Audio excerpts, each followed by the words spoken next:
Welcome, everybody. These autofocus glasses are literally indestructible, but they might get... Best way to fix prostate problems? Saw palmetto. Nope. What about Flomax? No. Antibiotics? Nope.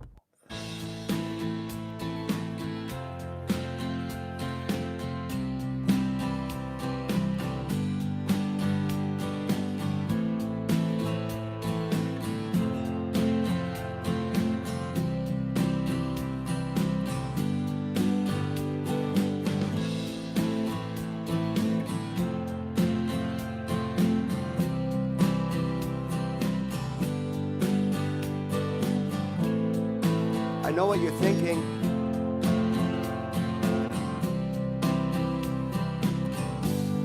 You're thinking, there's no way he's playing that.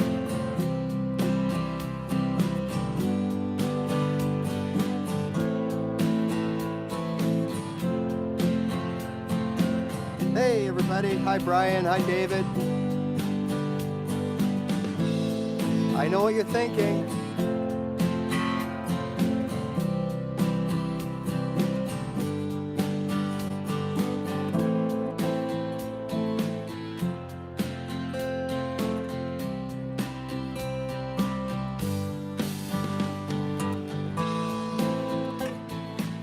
I know what you're thinking.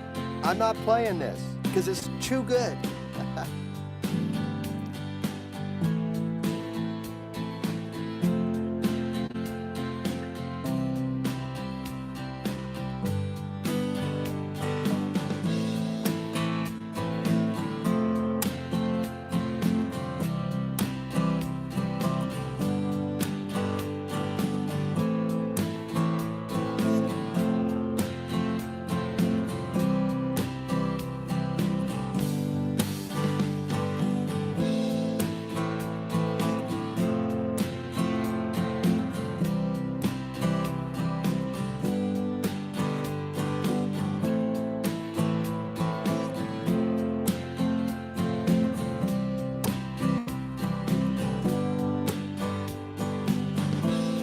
All right.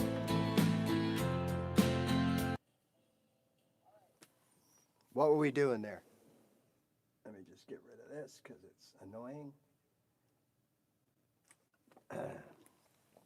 All right. So for those of you that are saying, it's a fake, there seems to be a lot of that going around the various social media platforms these days where people are exposing fake guitar players. And like, I have been, anybody that's been with me for the past few months, even weeks, months, years, you know, I've been telling you this forever. Do not believe everything you see on these videos. You got to do your homework, and you've got to make sure that if you're going to, what's the word, follow someone's direction or learn something from them, or you might call it learn guitar, surely you're going to want to know that the person you're learning from is actually able to play the guitar at a level that you aspire to be or beyond. So, look, I've been telling everybody for the longest time, you know, especially beginners, there's a reason I tell you, do not, once you start playing guitar, do not watch these social media guitar self-proclaimed gods, because, well, I don't know the number, but I'm going to say half of them, maybe more, of the videos. Now, I'm going to clarify this. Half of them are not what they seem to be. And there's people out there now, and I don't know who their names are, but there's one guy that goes after the pros, the concerts, and I believe it's Wings of or Wings from Pegasus, and it's I believe, an English musician, a very nice guy, and he doesn't do this to bash anybody. He just does this to show a lot of us, me included, my eyes were opened by this, that in today's world, especially with these classic rock groups, like these aging rock stars, that a lot of it is not what you think it is. And a lot of it is basically they do use backing tracks, and the whole concert is on, it's a backing track. Now, they still sing and play, but the reality is when you're singing, welcome, welcome, welcome, and you can't hit those notes, it's okay, because you have a combination of pitch correcting software, plugins they call them, that didn't exist years and years ago, and just a backing track. It's still you singing the original backing track, but it's been perfectly augmented so that when you're not into it, you can't hit the high notes that people expect you to hit when you recorded this when you were 22, and now you're 62, and you're in an arena somewhere in, Bum Squad, Idaho. No offense to anybody in Idaho. I think we know who we're talking about. Hi Brian, you can still sound the way the people expected you to sound when they've listened to that song for 50 years. Okay, so that's one thing, and I recommend checking it out because all the evidence is there. He uses technology that many of us know about, and he shows you why he comes to these conclusions. Now, lately there's been someone exposing these, I guess, like, I'm going to call it TikTok videos because they're short, like YouTube shorts and all that, and showing people that are showing you how they shred, but they're not really doing it. Okay, so that's kind of different because there are two things that I've always told you that can happen when you watch these videos as a beginner. First of all, it sets a level that you really shouldn't be aiming for because it's not real. So here's what they do. Here's the first group. The first group of people are people, and it could be like me too, and I haven't done this, but I could easily do this. So what you do is you set your camera up, okay?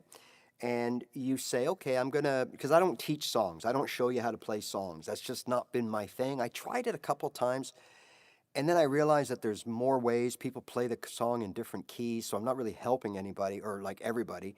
And secondly, I just found that I had a lot of copyright issues. I had to sit there and explain why I was doing this and fair use and all this. And a couple times it took like 3 days to get an answer to say, yes, you can use, whatever. All right. So what I could do, and what they do is they do this. They go, okay, so here's how you play this song or whatever. And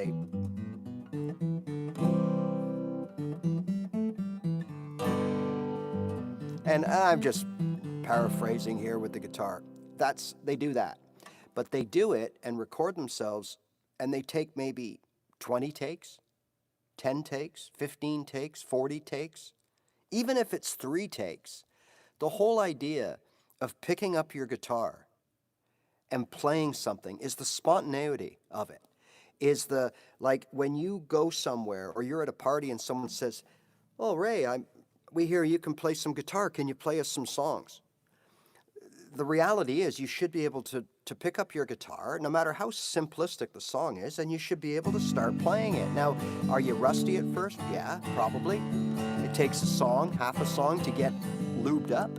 Okay, that's one thing. But to sit there and try it 40 times before you start actually singing because you couldn't get it right, that's not right. And that's what's happening in these videos. So what they're doing is they're sitting down and they're recording the perfect take, however long that takes. Then they're taking that audio and they're running it into, it could be anything like simple as GarageBand or Logic or Pro Tools or any of these what we call DAWs, DAWs, digital audio workstations. And they're enhancing it. They're putting just enough reverb and the right compression a little bit of delay, an echo, and they're going to make it sound as best as they can. Then you could just do this, right? I'll show you what they do. So now I've just say recorded this, right? Now I can do this. 3, 4.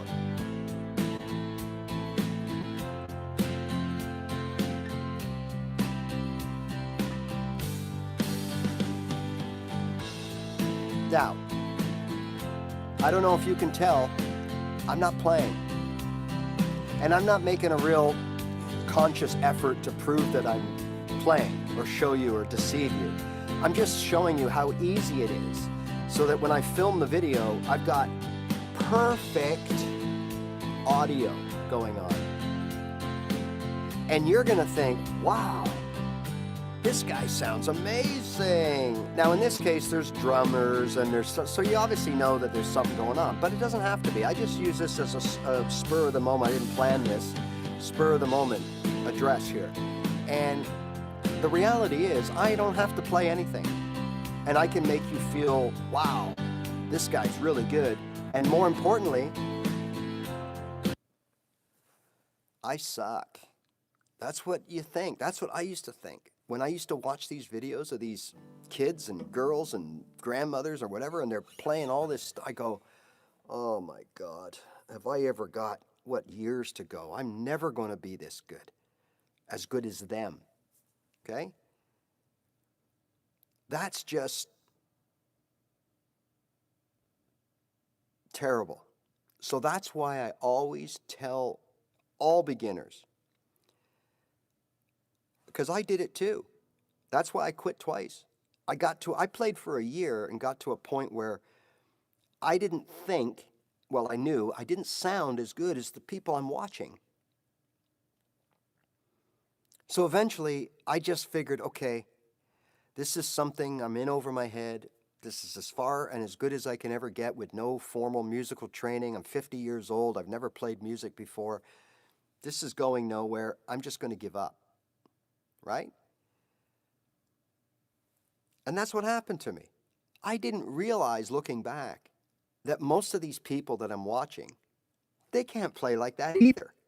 It's all fake. It's all smoke and mirrors.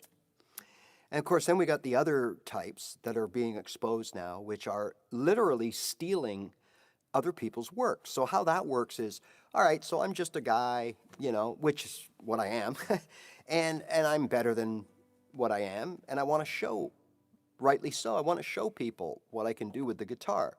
So I cut these little, now they could be riffs I wrote, they could be songs I wrote, they could be copied, meaning covered, whatever. And then other people are taking the audio and they're sitting there just doing this. And they're doing it like, it looks like they're doing it because they do know their scales. They do know what they're doing. They just can't play them. So they're using someone else's audio. So for example, that would be like, I know the A minor pentatonic in that one position. Let's say it's the only scale thing you know, right? And I can put on a track of someone playing a solo. And I can just sit here and basically be a little bit dodgy about what you can see, right? And I can sit there and make it look like it's me playing and it's somebody else's stuff. So those are the two levels. So that's why I tell you people, when you start out, don't pay attention to these videos. Find someone, whether it's me or Joe or Al or Karen or Sylvia or whoever the heck it is. Find someone that you're comfortable with, because not everybody is comfortable with everybody. There are some of these channels I used to go to that had 1 million, 2 million followers. I didn't get it. It was over my head. They didn't speak to me. I couldn't figure it out. And then I'd go to somewhere else, regardless of the amount of followers, and it was like, oh, dude, I get it. Yes, thank you. Come on, that's the way it is, right? It's like chocolate and vanilla, strawberry and banana. Like people like different things. So therefore, there are going to be channels that are more conducive to your way of learning, right? Okay, so The reason I started that and strumming that was I do want to talk about strumming today, right? I've just released a full-length video on it's just a couple of tips because look, here's the reality. Anybody that's experienced with YouTube, here's the reality. The reality is this. Long videos, 10, 15, 20 minutes, can be great. Absolutely, when you're really into what is being taught. But the percentage of people, you just have no way of knowing what they want to hear. So, or what they want to find out. So one day you do a strumming video, and one day you do a scale video, and the next day you do a G major chord video, and the next day you, whatever. And you have to get attention. So you got to put these dramatic headlines and almost like clickbait stuff to get people to click on your video to decide whether or not they're going to watch it. And most people watch a few minutes, a couple of seconds, or they watch the whole thing, whatever. So as a creator, I guess is what I'm called now, I've got to try to bring in these people from a thumbnail with this clickbait on it.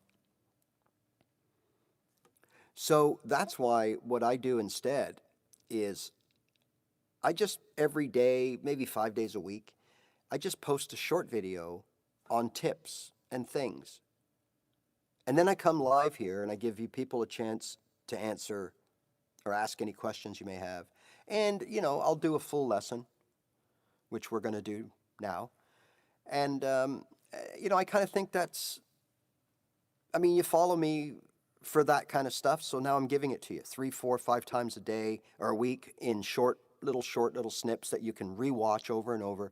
And then if you have any questions, you can come and ask them here, plus get another lesson as well. I still do long videos. I just released one today. But why I told you all that is that it's very difficult to continuously come up with a brand new thing to teach you, to show you, or to recommend to you, however you want to explain it. Why? Because the reality is this. Learning guitar, as I've often said, is really quite simple. Yet it's made, through purpose or not, it's made to be overly difficult and overwhelming and complicated and mind-boggling. And there are many reasons for that. The first reason is what we just talked about. Finding someone who speaks to you, finding someone who actually lays it out in a way that you can understand. Because I'm going to tell you, I must have watched hundreds of hours of videos of people showing me how to use the A minor pentatonic scale that I worked months to learn and somewhat perfect. When I say perfect, meaning I can do this.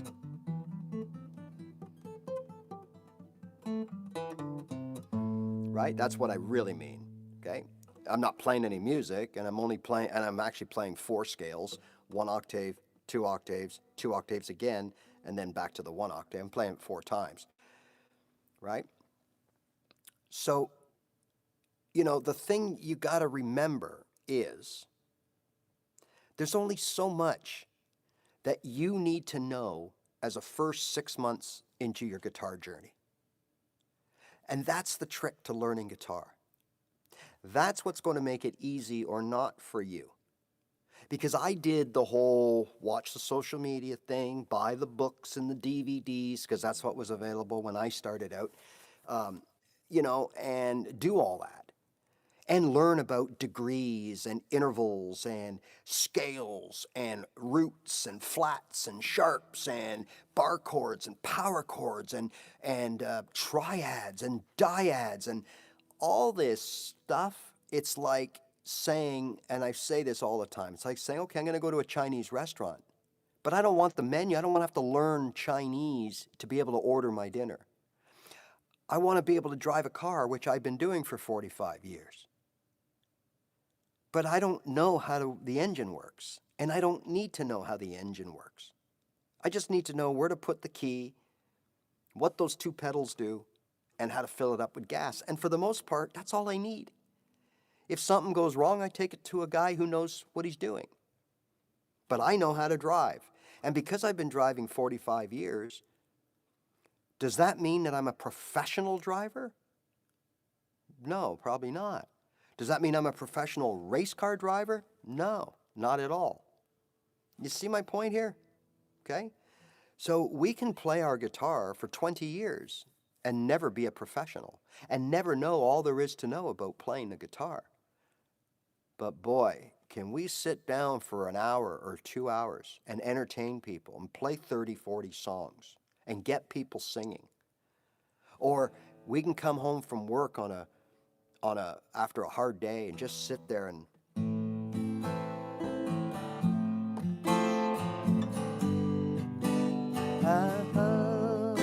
this is what I do a lot.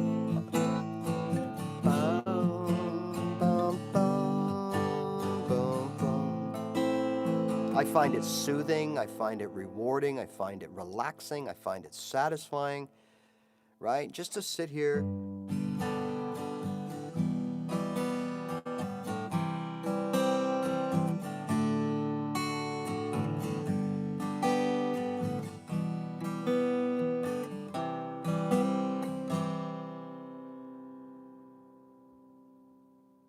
Okay, okay, Brian, we'll get there.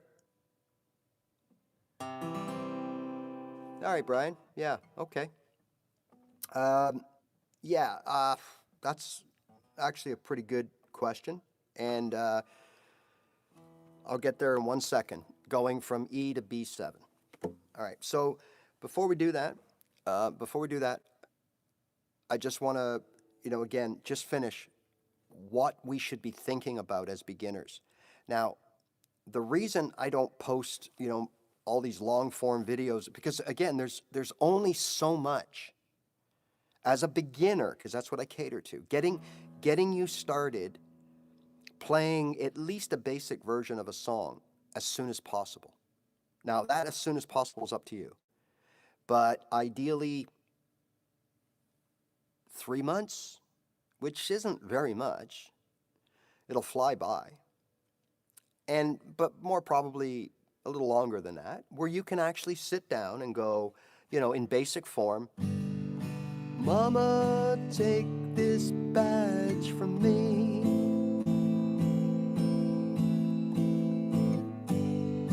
I can't use it no more. Right? There's nothing wrong with that at all. It's rewarding, it's satisfying.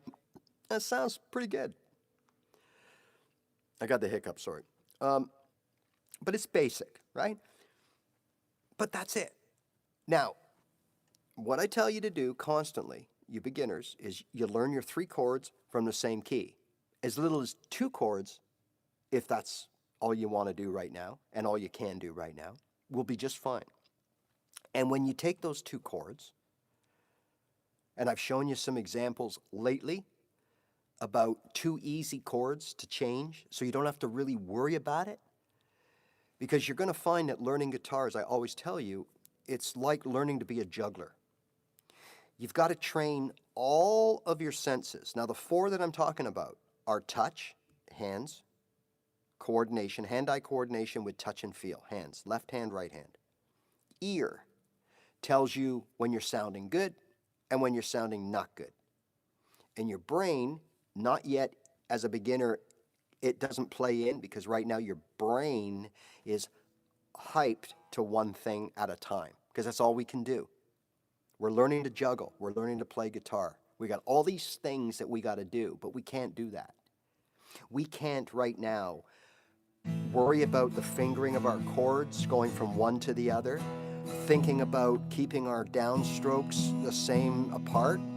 We can't use a metronome because, quite frankly, we won't hear the click, and we won't be able to coordinate the click with the downs because we've never done this before. So we're in a situation where we can't do much, okay? So as a beginner, there's no sense in the first few months, none, of learning or trying to take on scales, bar chords, power chords, all these things that require some level of advanced playing, okay? There's only so much a beginner can do. Learn 3 chords from the same key. and start playing songs. That's it. And before you learn the third chord, you got 2 chords. So I've given you in the short videos, the last few days, here's 2 easy chords to play. A minor, E, or A minor, E minor. And now you don't have to, literally after a few hours, you should be able to do this. Okay, whether you stay on it for 8 or 16 beats before you move, that's okay. Gives you time to think about it, that's fine. Or you're doing it quick, like this. Either way, that's not a hard chord, and those chords play together a lot in music. E minor to A minor, A minor to E minor. But what you're doing here is you're shutting your brain down. You're saying, okay, I don't need to spend 100, work up a sweat and get my fingers all sweaty playing those 2 chords. I got it figured out. Now I can start using my brain to worry about my right hand. And that's where it all comes from, is your right hand. It's what we're going to talk about today, is your right hand, right? It's where it all comes from. You can play every chord in the book, but if you don't know how to apply your right hand to those chords, you got nothing. And I mean nothing. I know guys that can play everything, but they can't sound good playing a song. They don't sound smooth and confident and creative with their guitar, but they know everything. Huh? Then I know people that know nothing except for a few chords, right? But can make them sound really good and can sit there and entertain people for hours. Which one would you rather be? I know which one I would rather be, and I know which one I am, and it ain't the first one, okay? So again, that's the reason why things get a little repetitive. But again, with me, what I try to do is every time I talk about, say, strumming, I try to do it a different way so that I come at it from a different angle, so that at some point, like me, I watched 12 videos about how to use the A minor pentatonic, which we'll talk about later. How to use the A minor pentatonic and play over a backing track. I couldn't get it. I didn't understand it. I was confused and I was overwhelmed. And then on the 25th time that I watched a video, it was someone different, and it just spoke to me, the way he explained it, I guess, whatever. And the next thing you know,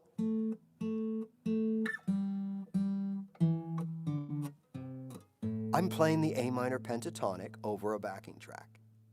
Very rudimentary, but I'm doing it. Okay? So for some of you, this can be a little repetitive, but we are in a beginner's world, and your beginner's world should be like this, not like this. Because all this stuff here, you don't need it.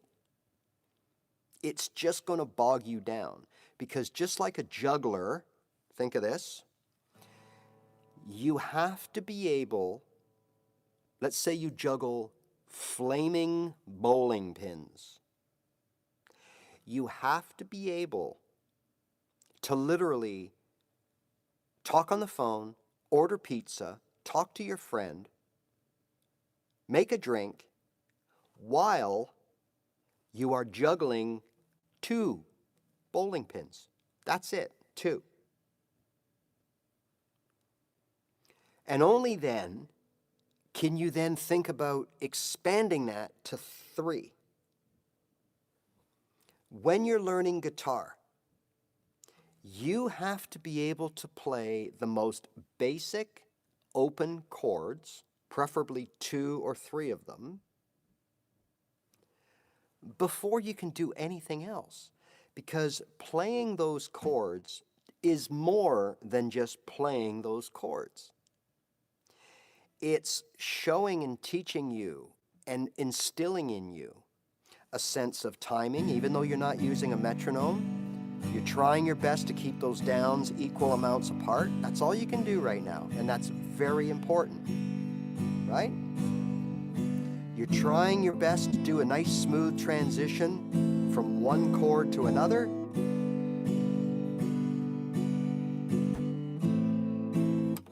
And those are the baby steps. And if you can't do that, why are we learning scales? Why are we learning bar chords? Why are we learning triads? Okay, so that's why the repetitiveness, because it's so important that you build a foundation. Not only what I call the guitar foundation, left hand, right hand, ear, and brain, but a repertoire foundation that you can play your open chords in different twos and threes, groups of three, all within the same key. And you can transition smoothly. And before you go off and learn chord number 5, 6, 7, 8, 12, whatever, before you go off learning about bar chords and scales and all this kind of fancy stuff, what you should be doing is saying, okay, I know 3 chords, A minor, C, G. All right, what you should be doing is now starting to polish those 3 chords. Get good with those 3 chords. Get confident with those 3 chords.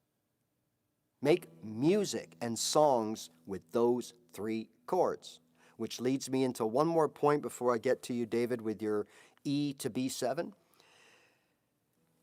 When you're starting out to learn songs, don't start to learn Stairway to Heaven. That's ridiculous. Don't start learning these complicated 7-chord songs with fills and middle 16s and huge long intros and riffs and licks. That's like saying, oh, I've never driven a car before, so what I think I'll do is I'm just going to get into a Ferrari race car and learn to drive. No. Start with a little Chevy. Start with a little Mini. Start with a little Toyota, okay? And learn how to drive. Then go to a fancy racing machine once you've mastered the little car. All right, there's my...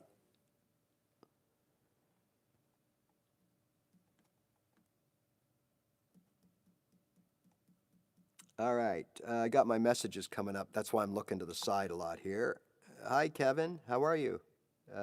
Jeff, how you doing, buddy? You must be sweating it out. All right, so there's my little rant and rave, okay? So good for you guys that are exposing these fake guitarists. That's amazing. It seems to be a trend going on. It's something I've talked to you about and told you guys about for so long that is happening, and it's why I tell you beginners, do not... You can watch these, but don't compare yourself to these people because you don't know.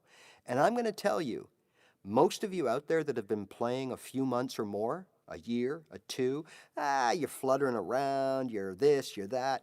That's fine. You're trying to figure out where you fit, where your niche is. There's nothing wrong with that. Okay?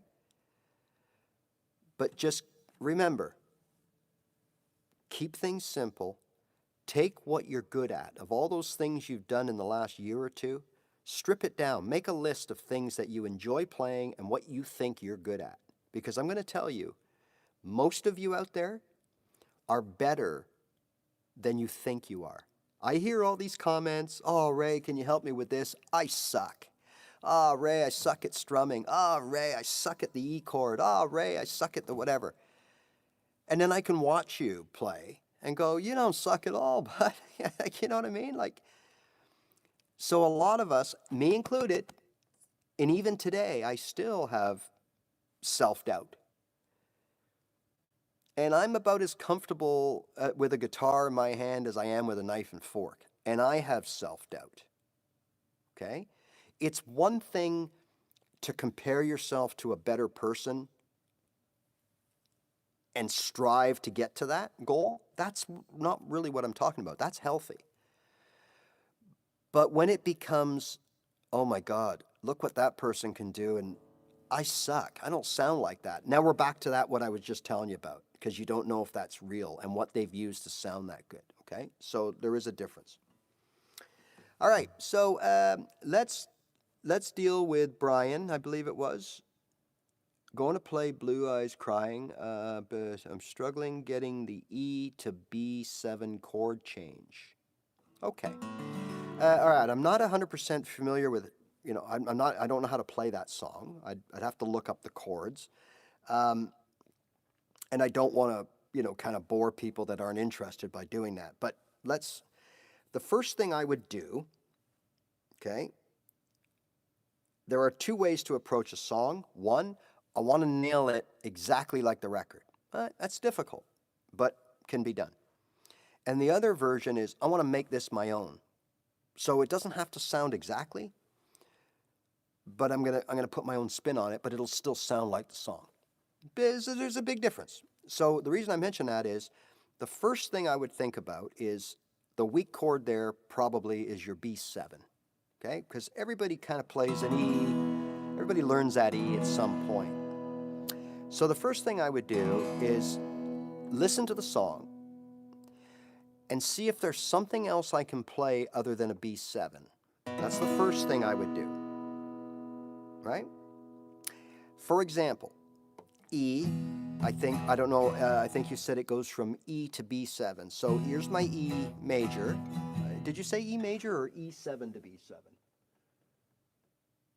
Yeah, E to B7. Okay, so here's my E chord.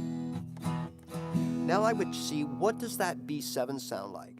And is there something else I can play instead? So the first thing I would think about, right? That B7 is a seventh chord. So that's like D7, A7. It's got that kind of quality to it. I call it like when you're clutching a car, right? And you get to the top of third gear or second gear and it's one, it wants to go somewhere else. Well, that's what that D7 does. That's what that B7 does. Now, I think you'll find when you Google the B7, you're going to get this kind of fingering right here. So I've got my first finger right here on this D string. So it's actually a D sharp. Okay? Then I got my big finger on the B. That's the root, right? Because remember, whether it's a B minor, B major, B7, B sus, B whatever, B note is the root. That'll be the lowest note of the three of the triad. Or in this case, 1, 3, 5, 7. So there's your B. And then the way I remember is you skip a string and then skip a string. So you got your three fingers to, every second string, and then you got this. So the first thing I would do before we got into that would be, could I replace this chord with this?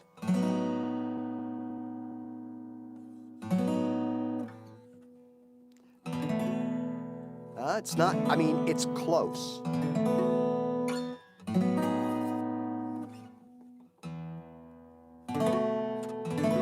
There's the B7. Sorry, there's the B7. There's the B. Okay, this is a B major triad. That changes the tone from a real B major because you're not using this B here and this F sharp here, right? When you make your B, you're just using these three right here. It lightens it up a little bit. So that's the first thing I would do, is play against the song. When the B7 part of the song comes on, try this and see how it sounds. Or I don't know where you are with the song, if you're already playing some of it, if you're singing it, I don't know. But do this. Oh, retired. Nice, buddy. I hope you sold out and got a good price. That's the first thing I would do, because what that allows me to do then is play E,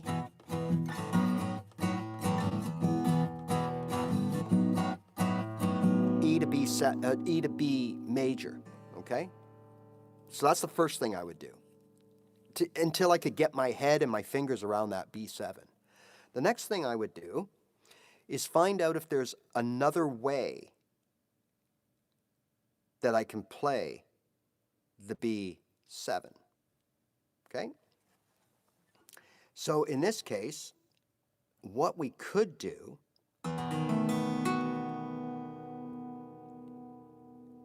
right? What we could do, so we're looking at B, D, F sharp, that kind of stuff. A, what do we look at? B, D sharp, A, F sharp. Okay, so what I could probably do, what if I dropped this pinky and I just played it like this?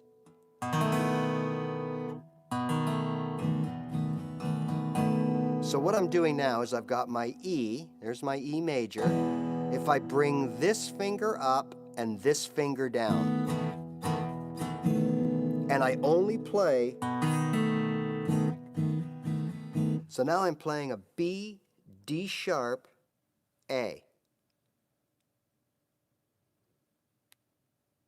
It works. Okay?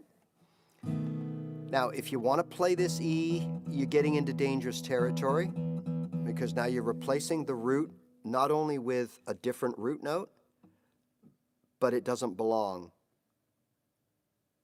in the triad. So what you want to do is make sure you only play strings 5, 4, and 3. So now I got B7, E. B7, see what I'm doing here? I'm just swapping, so this finger stays on the B, okay? All the time. Because there's a B in the E chord, and B is the root note of the B7 chord. So that stays glued. Now we got to interchange those other notes. So again, all I'm doing is I'm taking my first finger and moving it up, and I'm taking my ring finger and moving it down. And I'm only playing. Now, once you get in the habit of doing that,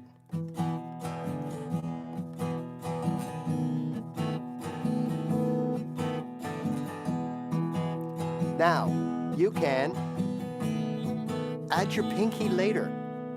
Add it later. So you make your first move, there's your E. Make your first move. Now you're in your B7 triad kind of thing, 3 strings, and then you can put your pinky down at the end. And I think you'll hear that it doesn't really make a big difference unless you accentuate it by playing it. That F sharp. All right?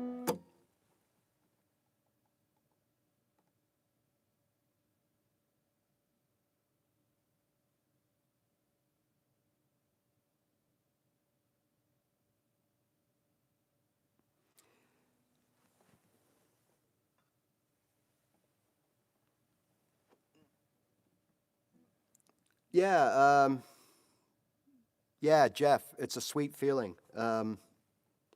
You deserve it. That's tough work. If people don't understand or know what it's like to run or even be part of, but especially run a professional commercial kitchen, it is, well, it's like trying to learn guitar. There's little light bulb moments, you get better, then you feel you get into a rut, and then you feel like you're decreasing your skills and you're not putting out good food, and then all of a sudden you feel like Gordon Ramsay for a while. And it's just all these little plateaus back and forth, just like guitar. So hey, congratulations. I spent many years. I was kind of fortunate. I think like you, Jeff, I think you had your own place, I believe. And I did too. I had my own places, so I was lucky. And I was also got lucky in that I was able to hire good people. I had 2 good people that allowed me to kind of pace myself. A lot of times you don't have that luxury and you're in that kitchen 60 hours a week, and then the hood breaks down and the walk-in cooler compressor blows, and on and on and on, and you got to deal with that. You got to you got purchasing, and you got accounts receivable, and you got all this kind of stuff, accounts payable. It's tough. So congratulations. Enjoy your time off.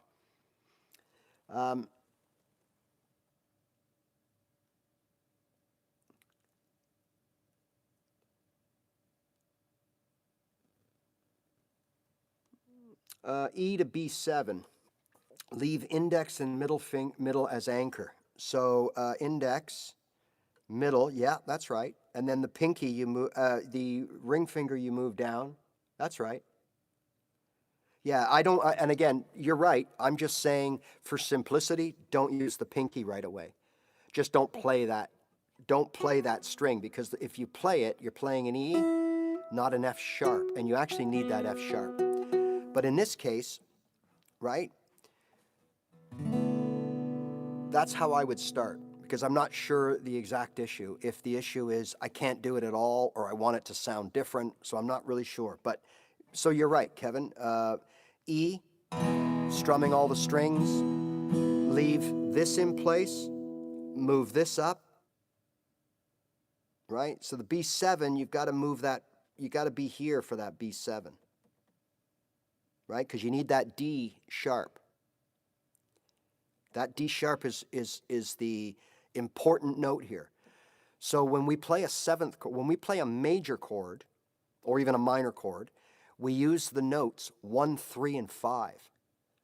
So in B, that would be B, D, and F, right? 1, 3, and 5. When we play a 7 chord, we use the 7th note as well, or instead of the 5, okay? We play a minor, we use a 1, 3, 5, but we have a flat 3. We move the 3 back one fret. So in this case, the notes would be B, D sharp, or E flat, and then we need this A note here, right?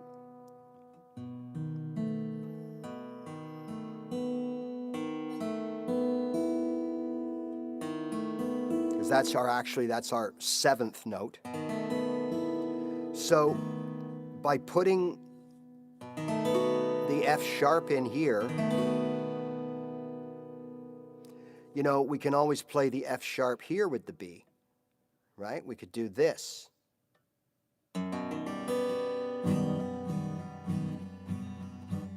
If we put our pinky on the A, there's a B7 there.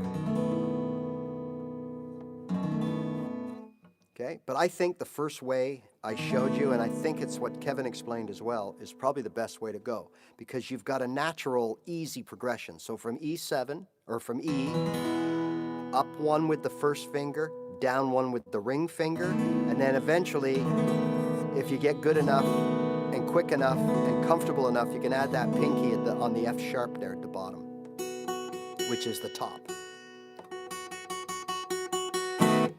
Okay?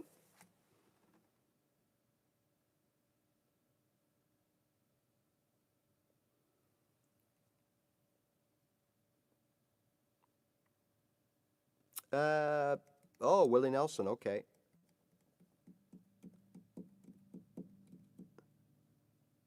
And what else we got here? Well, I hope it helps, Brian. It's a start anyways. And again, what you just saw me do there, where we were kind of improvising different ways, this is not, don't feel bad if you're sitting there going, what's he talking about? Why doesn't he play that last F sharp there? Why does he say do this and put your finger instead of that? Whatever. All that's just a product of when you get to the point where you know some theory. And you don't need to do that. You get the inner Google, okay? So that's what I was saying earlier on. When you're fighting to learn the guitar, the last thing you need to do is try to learn the theory along with it. If you want to, and you can, go for it. It's not a bad thing. But you don't have to, like I say, you don't have to speak Chinese to go into a Chinese restaurant and order food, right? And stuff like that. So, that's just one of the fruits of finally understanding a little bit about guitar theory. As Kevin pointed out, I think he's doing the same thing. But, so again, the first thing I would do is see how that B7, how you need it to sound, okay? I think the Folsom Prison Blues is kind of, hear the train a-coming, da da da da da. Da da da da da da da da da da. I'm stuck in Folsom Prison. These are all seventh. Da da da da da. When I hear the whistle blowing, I hang my head and cry. Right? So it's kind of like, how important is that seventh sound? If not, you can always whip off that triad there, like I said. But that's just just from knowing the notes, and you don't have to know that. Now, the other thing you can do is to make the transition a little easier on the pinky as well, Brian, is you could play your E with that pinky already down. Just don't play the string, okay? So just play your E, but don't play this string. Just leave your pinky there, so it's doing nothing. So then when you make your transition, you still do your little one up, one down, but your pinky's already there. Now you're in perfect B7. That's another way to do it. Because remember, no matter what they tell you, not everybody, hardly anybody, and not me, don't play every string, every note in a chord. Never. Hardly ever. So when I'm playing an E, a lot of times I'm just playing up here like that, which is down here on the guitar, but like that. That's all I'm really doing.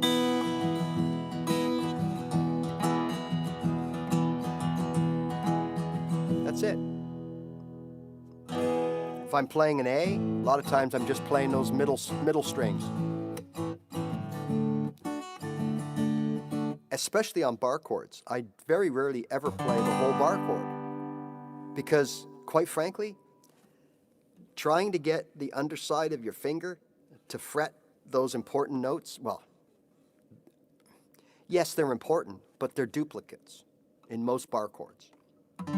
So, for example, this note here is the same as this note here. I'm already getting it from here. I don't really need it from here. So if I don't play that last string, what I do is I guarantee I'm not going to mess up the bar chord by having that sound at the end of my bar chord. Right? I just don't play it. Now I got this. See, it's ringing out. 5 strings ringing out is better than 6 strings where one is dead. That's the difference between a good sounding chord and a not a good sounding chord. And I'm going to tell you right now, not one person, nobody will tap you on the shoulder and say, hey, good job. But when you played your G bar chord, you didn't get that last note down. Nobody's going to do that. So don't worry about it. Okay? All right. Strumming. This is the lifeblood of guitar playing. And I want you to understand strumming is the ultimate free-for-all that exists. So, all right. So strumming, there are there's a lot of ways to strum, but there's 2 theories of strumming. By the book and creative. So to put that in perspective, the difference is that disciplined quarterback that takes every play from the coach and runs that play word for word perfect every single time. Then you get your other quarterback, especially those of you old enough to remember when this actually was a deal, where there were no helmet earphones and you called the play and you just, whatever happened, you reacted to it. So you could have a receiver running around, he gets free, you see him, you're running around, and you just do the whole sandlot thing and it works out. That, in my opinion, is where you want to get to with your strumming. Because many people, their problem is exactly the first thing. There's too much by the book going on. Way too much by the book. Now, I teach, or show you is probably the best word, the basics, just like the book does. I call it the book. We're learning by the book. This is how you strum from the book, right? And that includes such things as, the pendulum, keeping everything going, whether you play the songs or strings or you don't, ups or downs, whatever. Perfect. But again, as I mentioned in this video I just released, and I've mentioned many times before, eventually you realize, hey, wait a minute. I'm watching a band, and the guitar players, they're not doing this. What are they doing? They're doing this.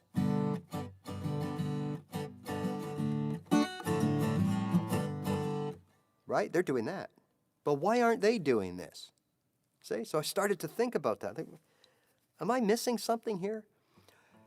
And the reality is, again, like any sport, like anything you do, here is the recommended way to get that job done. And if you do it this way, 9 times out of 10, your chords will sound this way, and they'll sound the right way, and then blah, blah, blah, blah, blah. But it doesn't mean that's how you have to do it. At the end of the day, if we are sports fans, we notice that no matter what the sport is that you're into, no two players, in a sense, do anything the same way.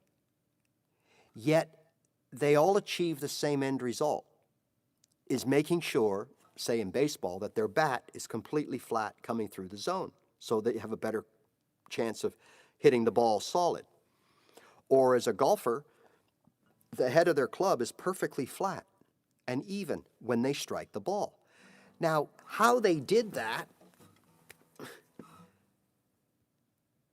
like Bugs Bunny, okay, you could be a Bugs Bunny, but if Bugs Bunny is able to get that club to hit the ball perfectly flat, and he does somersaults and spits fire out of his cottontail, then so be it. Whereas the other person might follow the book, right? And needs that to be able to get his club to be flat so the ball goes straight. At the end of the day, what matters? The results matter. How you got there is completely up to you. Now, if it wasn't the case, that means every single football player would throw the ball the same way. Every single baseball pitcher would throw the ball the exact same way. Every single hitter would hit the same way. Every golfer would swing the same way. Every hockey player, well, you get it. Every guitar player would look and sound the same if everybody did the same.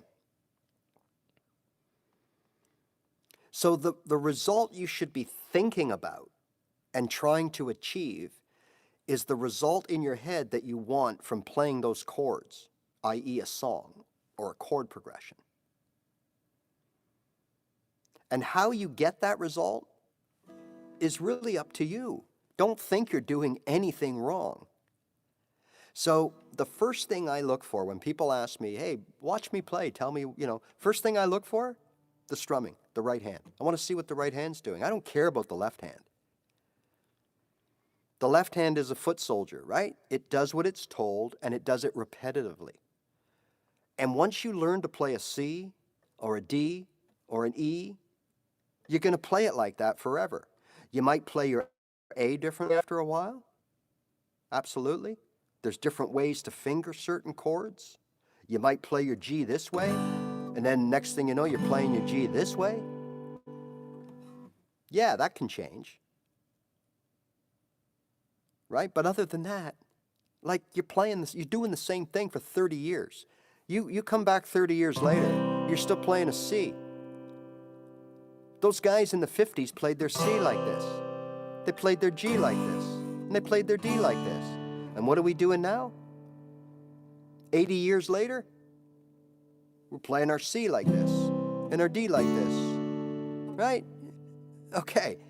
So the right hand is the only hand that allows for creativity, in a sense. So let's take advantage of that. So again, the first thing I look for is an even strum. What does that mean? Okay. This is an uneven strum. Now, I'm going to play E, A, and then we'll go D. Okay? Just as the, okay, here's an uneven strum.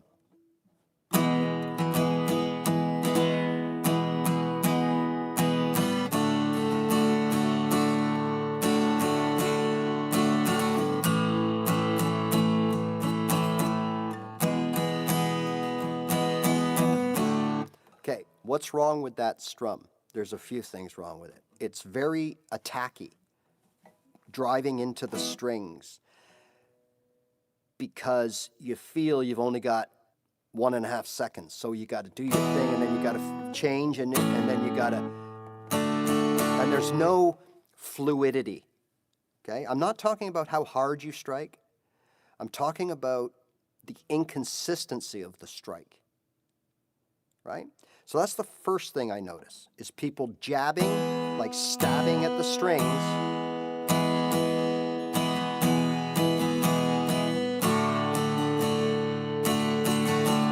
Now, technically, you're still playing the chords of the song, and you can still sing over that. I'm exaggerating, a little bit, but that's what it looks like and sounds like to me. When I see someone play that doesn't have an even strum. So how should it sound? Okay, even in the most basic way, right? All downstrokes as a beginner would play, it should sound more like this.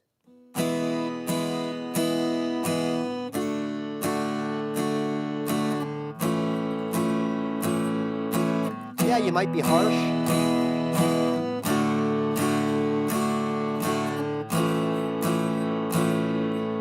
But every strum is generally as close to being the same distance apart as possible. There isn't a sense of, oh my God, I'm late, I better hurry up, or oh my God, I'm early, so I gotta pause and then hit it. Everything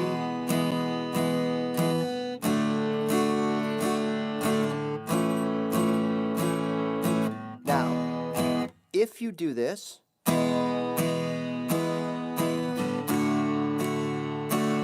that's okay. That's okay. You're doing the pendulum. Nothing wrong with that. Because that's what the book tells you to do. Bend at the elbow, keep everything else still, and keep that speed consistent, whether you strike down, strike up, or not at all. Everything has to be consistent. Right? The strumming is what catches people's ears, not the left hand.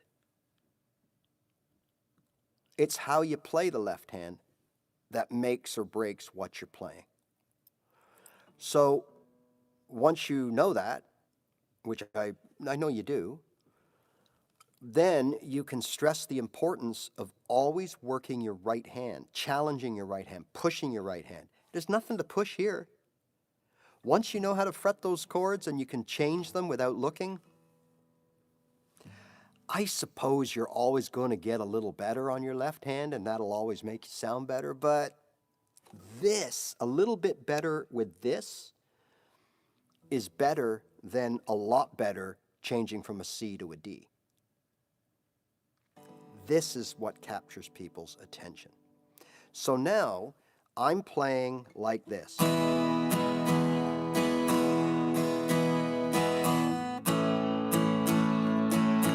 there's nothing wrong with this. You can play for 6-8 months doing this.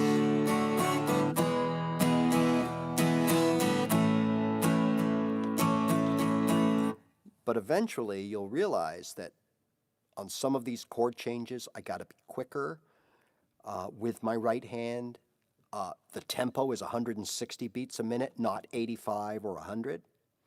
A lot of different things come into play. When you start playing more advanced songs, you're going to have quicker chord changes, so you're going to have 1 or 2 beats on one chord, and you're going like...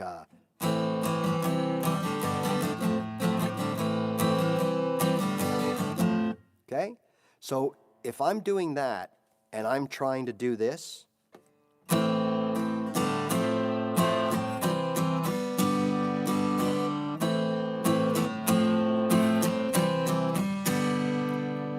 do it, but it's not as easy and fluid as...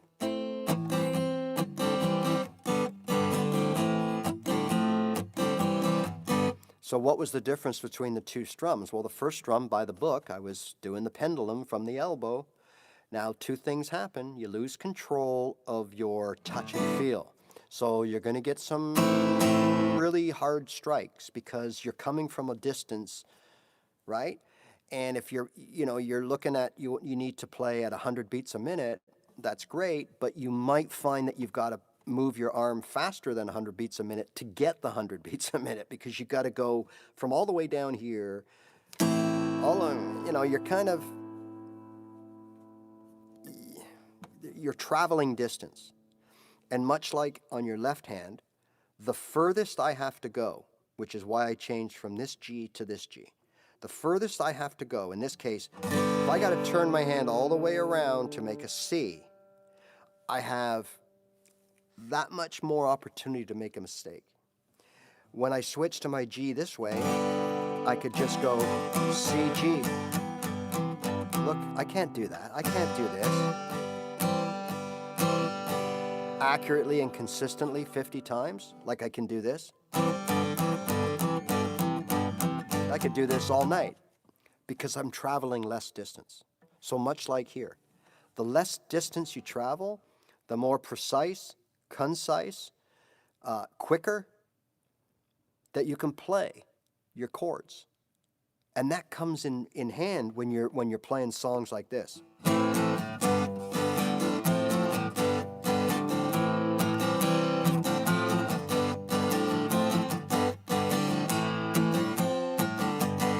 Or anything like that. It just makes sense, okay? By keeping my hand over the strings, right? I'm never far away. I could do a full strum. I could just do like a little... I got so many options. So that's not really in the book. I just figured that out from watching good guitar players. You go to a bar and they got like like guys are pros at that point. In a way, they're in a certain level, maybe minor leagues, where you travel around, you get gigs, you play as a band, and you're pretty good, right? But you're not a pro, but you're good. Watch those guys. Very, very few you'll see. Now, again, sometimes the song warrants it, right? The tempo, the voicing you want to get out of your chords. A lot of country players with those big balloon back guitars, the big Gibsons.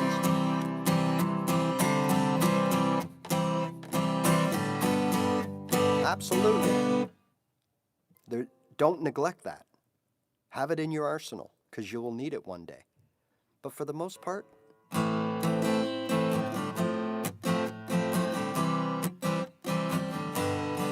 okay? The next thing is, don't worry about playing all the strings in the chord. So I might be playing a G here, but I might, guess what? I might just be targeting, so I'm playing a G. Now, look what I'm playing. No difference.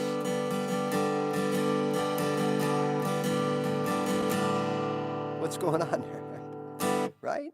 Because look, I'm playing a D, a G, and a B. Those are the three notes of the D triad, or the G triad, sorry. So,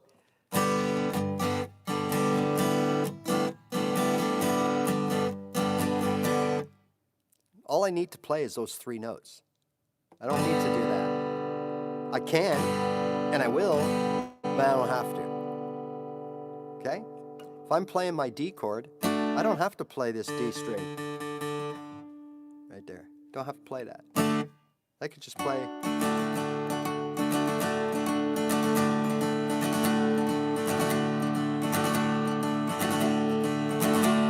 Right? So that little, I don't know what that's called, like a chuck or something, right? Sometimes it's necessary. I can't do that if I'm playing. I'd have to really, got to really get into it. And again, the faster, speed plus distance equals room for error. So in this case, in order to do this, I gotta go real fast. Like, it can be done after you've been playing for years, but it's not something you do because you need speed, so you want to cut everything short.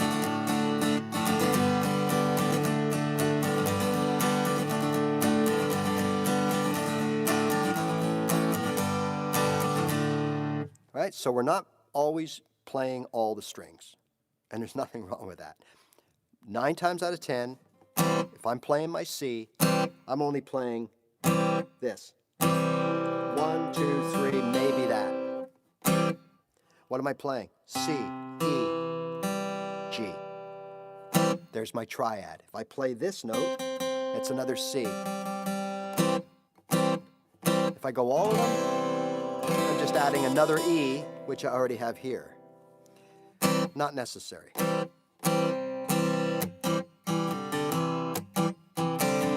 Okay? Don't have to strum the whole thing. Third, got to start using your palm. So important. Sometimes when we strum open chords or any chords, especially fast songs, fast-paced songs, lots of chord changes, quick chord changes, a lot of times one chord runs into the other and it can get muddy. What I mean by that is, like, you play a full G,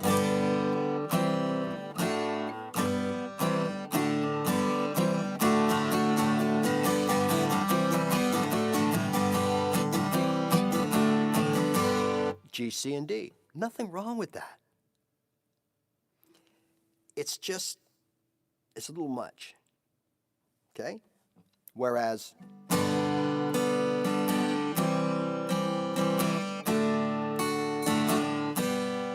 or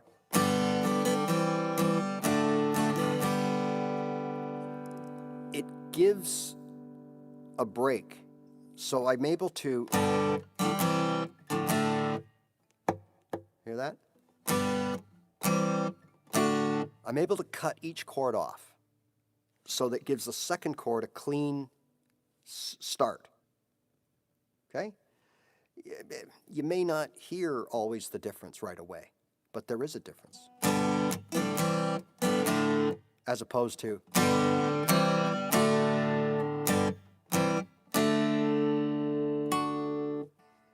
right? And then to continue with the palm, I can then use the palm to control the overall tone and volume of the chord I'm playing, whether I'm playing the full chord or just a few strings from the chord. And I do that by constantly having my palm on the strings. So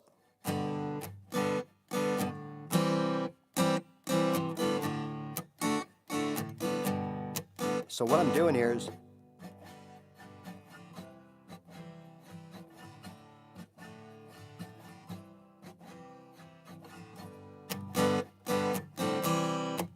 now here's what it would sound like without the mute.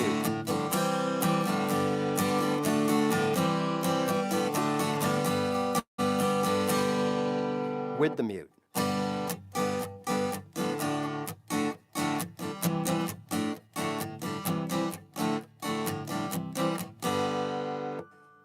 Right? So we want to start using our whole hand. And that's for pickers. In a minute we'll go through without a pick, right? So there are a couple of differences. And then lastly, replace one or more of the strums with an arpeggiation, an arpeggiated note. Arpeggiate the chord, however you want to say it. Okay, now remember, arpeggios are the 3 notes that make up any chord. The first, the third, and the 5th note of the scale of the chord, right?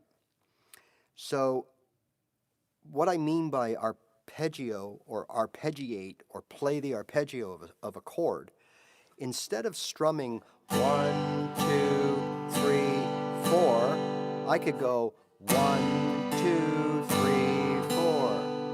1, 2, 3, 4.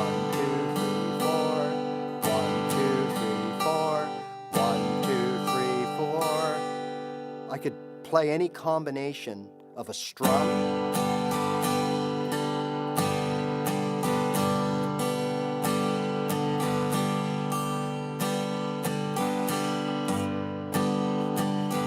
and a note.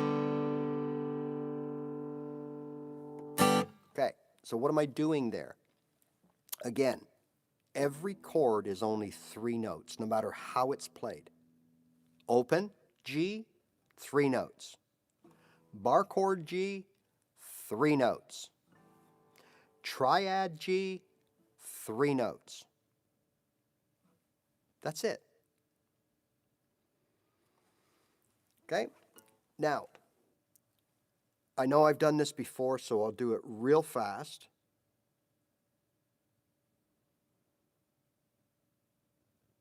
Hi, Gordon. Ernest, how you doing? But remember, what I mean by when you play an open chord, all 6 strings, it's only 3 notes. There's your G. We're playing a G, a B, a D, a G, a B, and a G. Once again, G, B, D, G, B, G. If I play my G this way, I'm playing G, B, D, G, D, G. Still G's and B's, just different like sometimes there's 2 G's, sometimes there's 1 G and 2 B's, sometimes there's 1 B and 2 G's, sometimes there's 2 D's and 1, but they're G's, B's, and D's. If I play my C, I'm playing C, E, and G. That's it. Then here with that first finger, another C, open E, okay? C, E, G, C, E. That's what I'm playing. Now, the arpeggio, or to arpeggiate, would be to play the 3 notes of that triad. So let's use G. G, B, and D. I just played an arpeggio.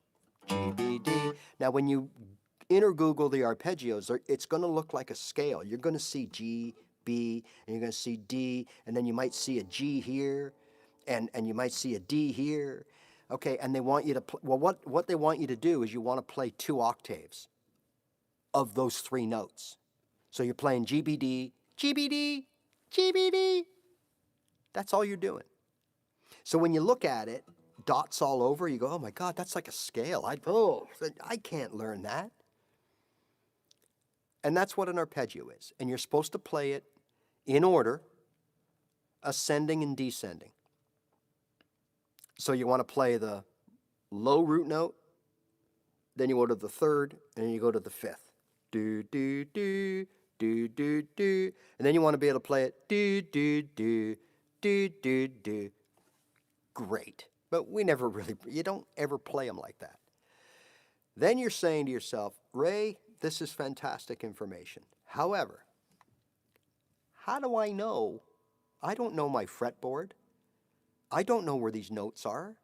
All I know is the inner Google told me to do this, and that's what I do. And I strum all 6 strings. How am I going to know what strings to play? So if I want to play like this,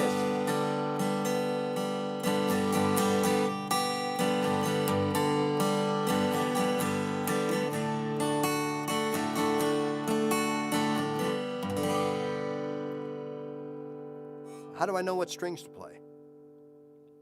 Well, it's real simple. You can play any string associated with making that chord.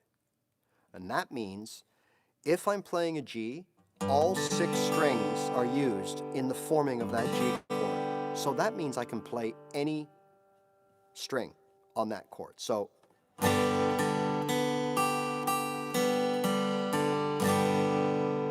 if I'm playing a C chord, it means I can play any of the 5.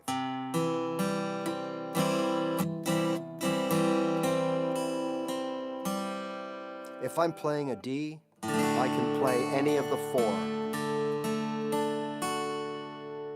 In any order, any way I want. As often or as little as I want. It will always sound just fine, if not good. If I play those notes in a certain order,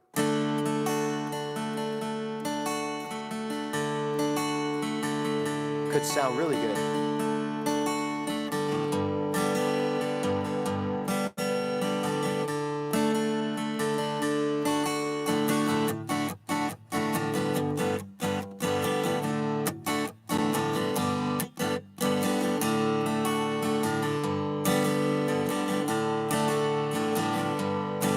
Now, a lot of you are already doing this by using something called bass strumming.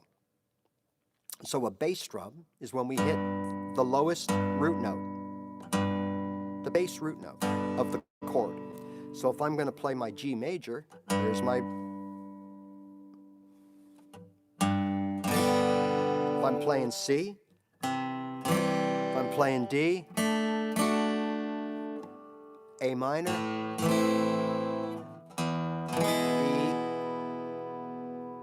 that's a great way to start. So if you just take your 3 chords,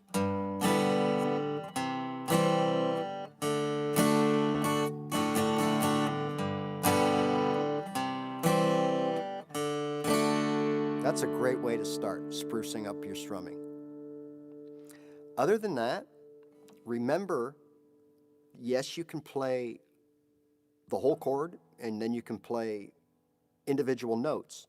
But the last piece of that puzzle is we have to make sure that it stays in time. Okay? And what do I mean by that? Well, to keep it simple, all it means is that I can't be messing around with my notes on the G when I should now be playing a D.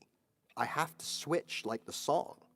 I've got to switch my G to my D at the same time, whether I'm plucking notes or I'm playing the whole chord, right? So 1, 2, 3, 4, 1, 2, 3, 4, 1, 2, 3, 4, 1, 2, 3, 4. That's the last piece of the puzzle. If you keep in time, your changes are in time, you can play any combination of a full chord, a partial chord, one note from the chord, as long as you switch.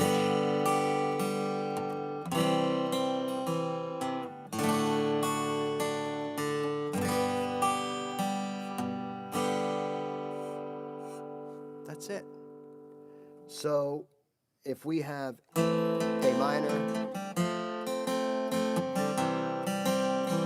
1, 2, 3, 4, 1, 2, 3, 4, 1, 2, 3, 4, 1, 2, 3, 4, 1, 2, 3, 4, 1, 2, 3, 4, 1, 2, 3, 4, 1, 2, 3, 4, 1, 2, 3,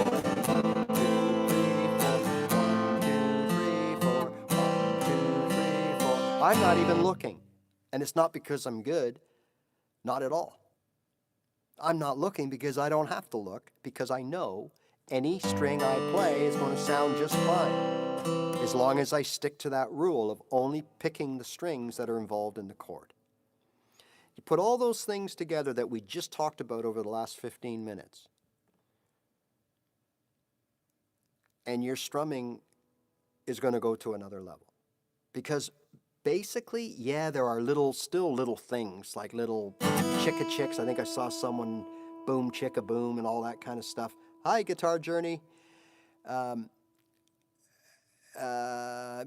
Guitar Journey. Yes, I as you know, I saw your stuff. Yeah, interesting. I mean, if you want, I can share it with people if you're comfortable. Guitar Journey has sent some samples of him playing, and yes, I mean, you're doing just fine. You know, this type of what we're talking about here, if you're just joining me, you might want to watch the replay, because this is exactly tailored to yourself. And there's many out there too, right? Because as I said earlier in this show, most of you are much better than you think you are. You think you suck, you feel like you suck, but you probably don't suck as much as you think you suck. Okay? it's like when we see each other, we see ourselves every day. Now, I've never done what I'm going to suggest, but I've always wanted to. I thought, what if I didn't look in a mirror for 2 weeks? Let's say you're trying to lose weight, gain weight, change your appearance, whatever. When you see yourself every day, you don't notice these little changes. And then you run into someone that you haven't seen for 6 weeks, and they go, "Oh, have you lost some weight? Oh, getting bigger. Dude, you're at the gym," right? But we don't notice it.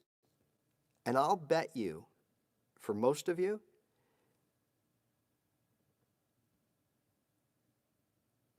you probably,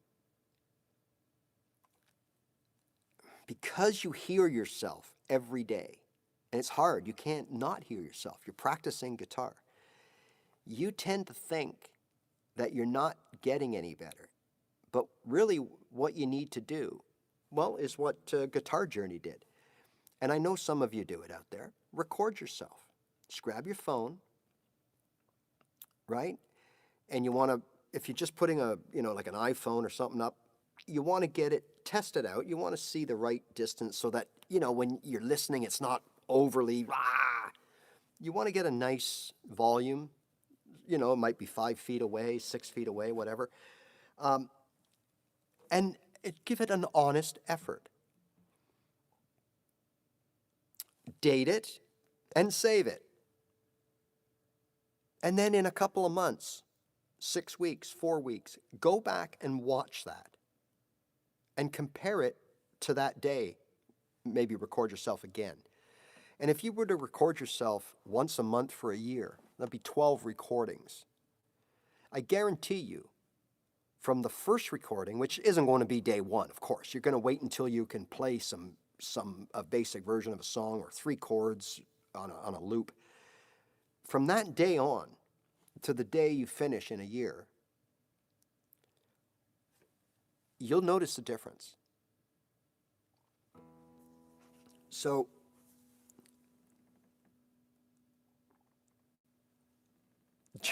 Jonas, stop it. You're not supposed to say that.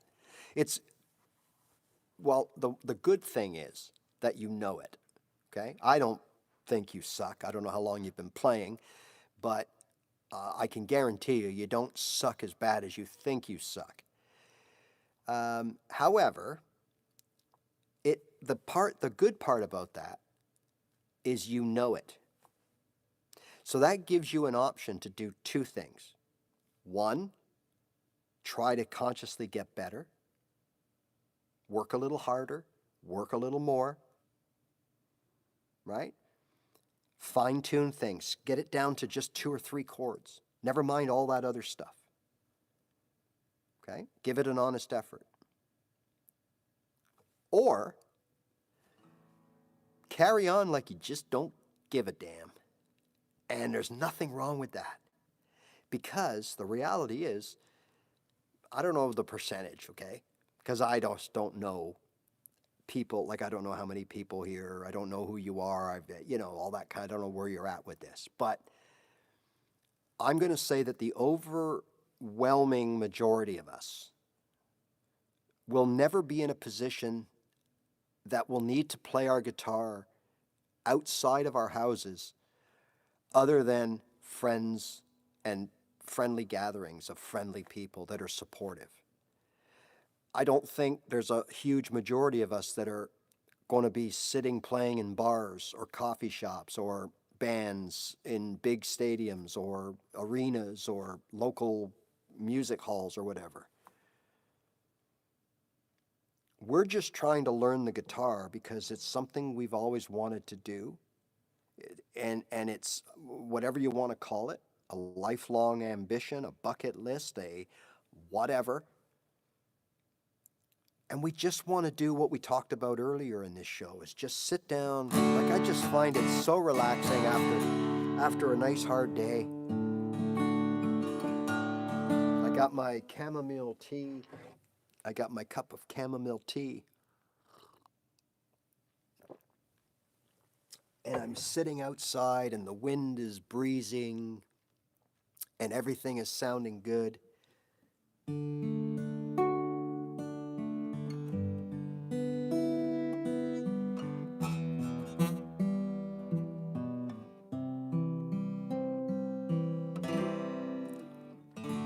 Four men in a rock and roll band, fly it high with the morning we land, fly at night till we're satisfied, see the morning in the other side. Right? Just be able to sit, create, play, have fun, whatever. That's what we want to do, right? Hello, Blanche. Chris the Muso. The best thing is to play with it. Well, sure. That is absolutely. Now, again, that's something that a lot of us don't get a chance to do, right?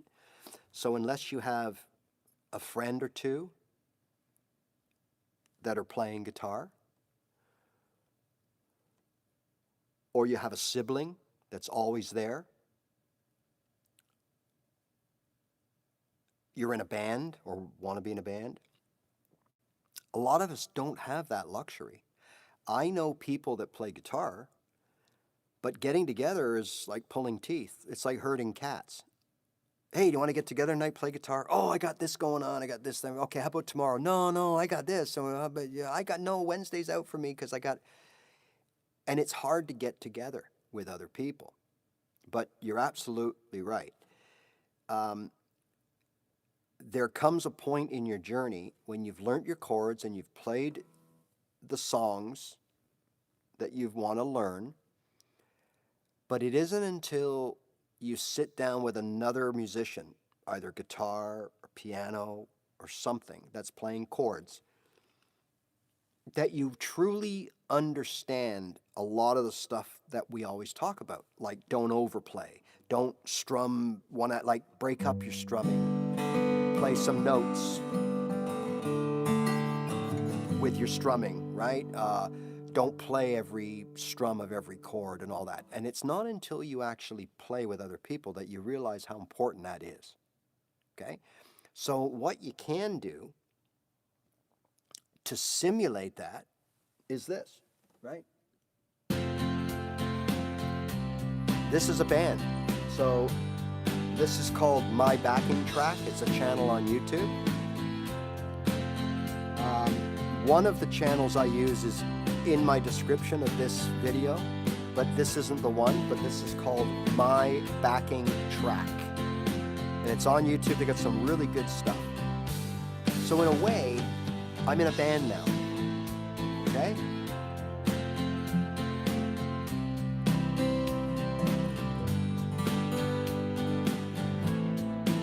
Trying to find my spot.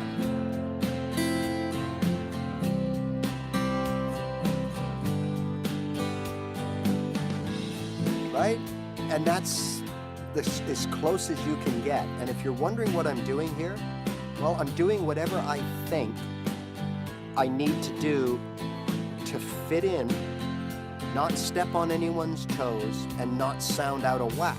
So I'm listening. 1, 2, 3, 4. Change. 2, 3, 4. Change. 2, 3, 4. Change. 2, 3, 4. 1, 2, 3, 4. Change. 2, 3, 4. Change. 2. Got the timing.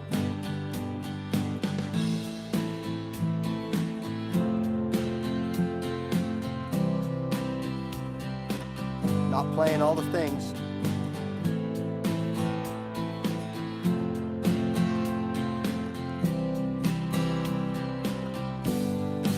With a pick.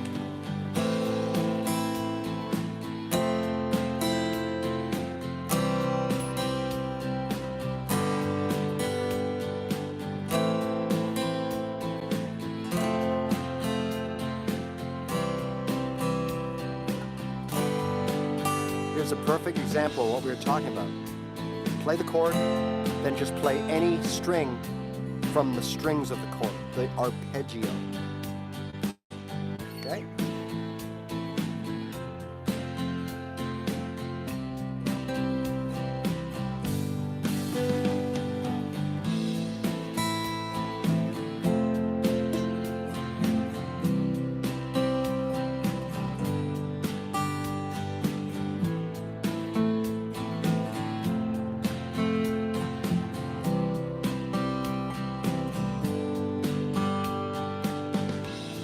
Right? Or, for those of you that are a little more advanced, I am in the key of C. There's a few keys I can use here, but I'm going to use C.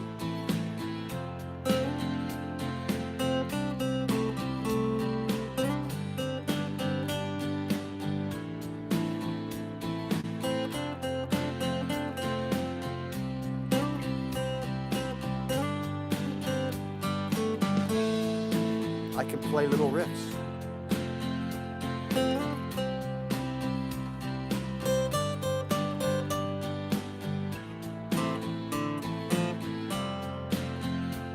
To fit in off of the C. Or I can say, well, you know, the first chord is A minor. Let's play off of the A.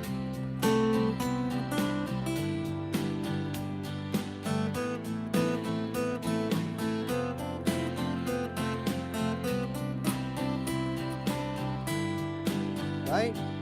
Or I could say, those chords are in the key of G, right? A minor, G, C. Now the F would be an F diminished, so it's probably not the key of G, but we could pick.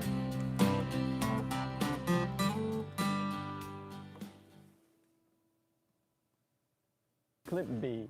Whatever you can picture, you can generate. Want something wild? So now we got like something a new man coming. poses his laptop. That's good. We'll change it up, make it spontaneous. So we have a backing track from T guitar. It looks like the same chords, just in a different order, okay? And a different tempo going on. 1, 2, 3, 4. 1, 2, 3, 4. 2, 3. A little slower. 2, 3, 4. 1, 2, 3, 4. 1, 2, 3, 4. 1, 2, 3, 4. 1, 2, 3, 4. Right? That's it. Just listen. Get the count of when you need to switch. Now these backing tracks are pretty like even. 4, 4, 4, 4, 8, 8, 8, 8. There's also backing tracks that are 4, 8, 4, 2, 2, 4, 8, and that's good too to graduate, so that you're not lulled into a sense of security. But at the beginning, these are the best, because you don't have to worry about how long am I on the G for, how long am I on the A minor for. They're all 4 or they're all 8. It makes it a lot easier. And then as you get better and more confident, you switch to something more complicated, which is the same as what I told you way back at the beginning of the show. The first song you learn how to play, don't make it Stairway to Heaven. Make it a simple song like knock, knock, knocking on heaven's door, right? You know, the first thing you ever do is not going to be at the top. It's going to be something simple and basic. So, yeah.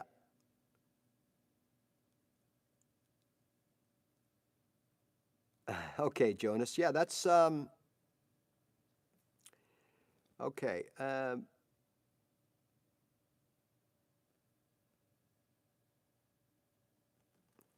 All right. So 8 months. So you are probably playing some chords. You kind of know what's going on. You're starting to play songs. All right. I'll take your word for it that it sounds bad. However, Kevin, I've been playing for years and I can't play Stairway to Heaven either. And the thing is, I don't really want to know how. It's funny, I might be a little bit different in that I just do not like learning other people's music. I'd rather make my own music. I'd rather put my own chords together and make my own little riffs and licks. But that's just me. But I do, in the first couple of years I was playing, absolutely. I wanted to learn all the songs. Of course I did. But I soon came to the realization that, do you know what? There are certain songs best left be. That's the best way to say it. Forget it. Let someone else play them. You don't have to play everything. You don't have to know everything. Nobody does. Nobody. I know people that, and we all know people, and there are people that say, hey, I know 500 songs. Great. Good for you. But you know there's like 5 million out there right now, and that there's like 100 and something thousand every single day being uploaded to Spotify. So your 500 songs, fantastic, and that is good. But it's not even a scratch of the tip of the iceberg. You will never know all the songs. So don't worry about that. Okay, the rhythm and the groove. Yeah, so what you need to do is develop a system, much like we were just doing here, okay? So I would start off. Best way to fix prostate problems? Oh. Saw palmetto. Nope. Okay, hold What on. about Flomax? Here we go. No. All right, Antibiotics? Nope. Listen. 2, 3, 4, 1, 2. And get that in your head, okay? Now, forget about playing. 1, 2, 3, 4. 1, 2, 3, 4. 1. When you get comfortable enough that you can listen. Remember I always say, you know, people go, yeah, use a metronome, 100%. But at the beginning, you can't hear the metronome because you're so concentrated on doing other things. And it becomes hard, complicated. And you say, hey, screw the metronome. I'm not using the metronome. Because you can't. That's because there's too much going on, right? So, 1, 3, 4, 1, 2, 3, 4. When you are in a position that you can hear the drums, the drums are everything. That's your backbone. So the drummer lays everything out for you in different ways. Lays out the 4/4 with that big drum on the floor. Lays out the eighth notes with the tom-toms and the quarter and the eighth notes with the toms and all that here. And then he's got the tick-tick-tick. Now those ticks are the 16th and 32. I guess they call them crashes or whatever, right? Okay. That's generally what it is. So in this case, what do I hear when I listen to the song?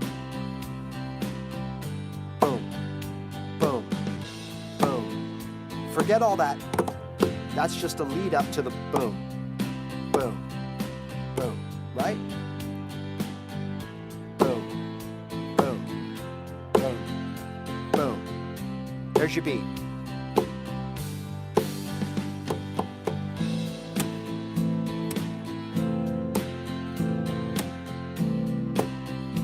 There's your beat. Okay? The rest is just listen and do it. I know this sounds basic and like, well, what does that mean? It means exactly that. Do what we're doing right now. Put on a backing track, listen to the music. When you listen to your Spotify, playlist, all your favorite songs you've been listening to for years, listen to them. Listen to the drummer. Listen for the bass player. Boom, boom, boom, boom, boom, boom, boom, boom, boom, boom, boom. Right?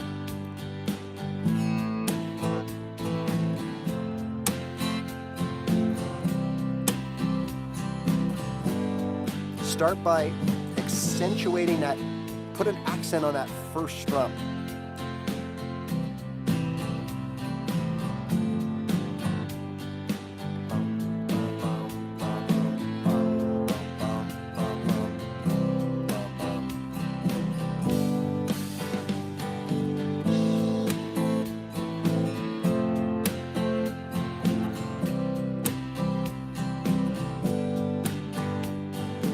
right? You'll see my hand is working like a drummer. Okay, I don't know if there's any lessons for that. It's just a matter of listening and doing it over and over and over. When I first started to do this exact thing, if I had filmed it, you would have laughed at me. I sucked. I was out of whack. I didn't know what was going on. Eventually, all your senses get trained. And like I told you earlier, you can't hear the metronome when you're a beginner. But when you've been playing a few months and then you go to the metronome, all of a sudden you can hear the click. And you know, okay, I can do two things at once. I can pat my head and rub my belly. But I couldn't do that 2 months ago. Right?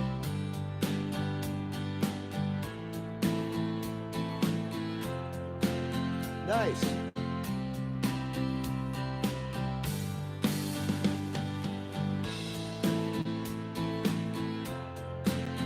Yeah, you gotta, yeah, for sure.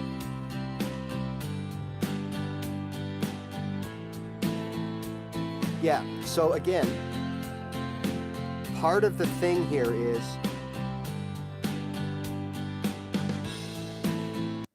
start training your ears, because that's what you're doing, that's what you need to do, on a simple piece of music. Okay? We don't want to start doing it on something like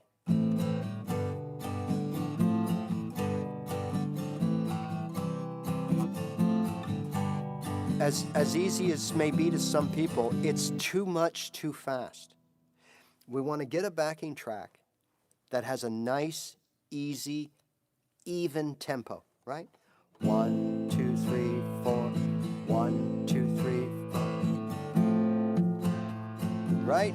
Listen for those chord changes. And then intuitively get your strumming. Think of the drummer. Boom.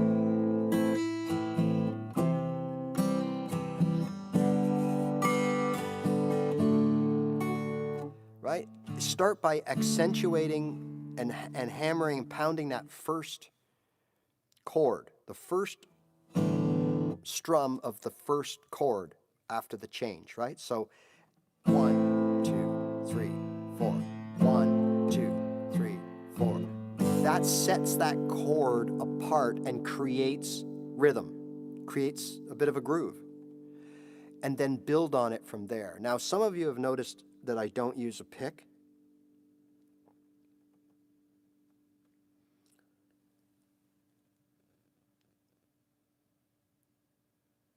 Yeah, so Chris has got the right, Chris is exactly right on that. You know, every band out there has simple songs.